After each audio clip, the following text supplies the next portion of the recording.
வணக்கம்.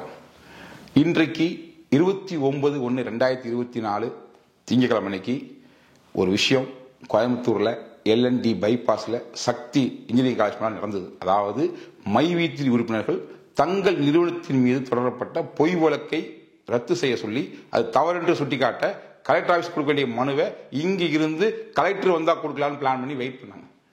அந்த நிகழ்வை தன்னெழுச்சியா பண்ணாங்க. இதை எந்த மீடியாவுக்கும் நம்ம ஏன் சொல்லனா மக்கள் தன்னெழுச்சியா பண்ணும்போது அந்த நிகழ்ச்சியை போய் நாம யாரும் ஆர்கனைஸ் பண்ணி சொல்றதுன்னு சொல்லிதான் எந்த மீடியாவுக்கும் அழைப்பு விடுக்கல. நாம ஆர்கனைஸ் பண்ணாதனால அந்த விஷயத்தை எந்த மீடியாவுக்கும் சொல்ல. அப்படி இருந்தும் கூட முன்னணி அனைத்து மீடியாக்களும் அந்த நிகழ்வுக்கு வந்திருந்து அந்த நிகழ்வை படம் பிடித்து அது சார்ந்த விஷயங்களை உங்க சேனல்ல நீங்க மக்களுக்கு காமிச்சிருக்கீங்க.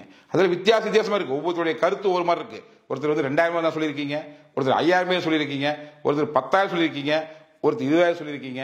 இப்படி ஆளுக்கு ஒரு கவுண்ட் சொல்லியிருக்கீங்க. அது உங்க பார்வை, அது ஒன்றும் சொல்ல போறது இல்லை. உங்களுக்கு என்ன தோணுது சொல்லியிருக்கீங்க. ஆனா அங்க வந்தது லட்சக்கணக்கான மக்கள், அது வேற விஷயம். பட் இருந்தாலும் உங்கள் நிறுவனத்தின் சார்பில் உங்க சேனல்ல கம்பெனியை புகழ்ந்தோ அல்லது வஞ்ச புகழ்ச்சி பண்ணியோ அல்லது ஏதோ ஒரு விஷயத்தை சொல்லியோ நிறுவனத்தினுடைய உணர்வுகளை அங்க வந்த மக்களுடைய அந்த ஒரு நிகழ்வை உங்க சேனல்ல நீங்க எங்க மக்களுக்கு மற்ற உலக மக்களுக்கு காமிச்சதுக்காக எங்களுடைய மகிழ்ச்சி சார்பில் அனைத்து சேனல் நண்பர்களுக்கும் ஊடகவியலாளர்களுக்கும் நன்றி, வணக்கம்.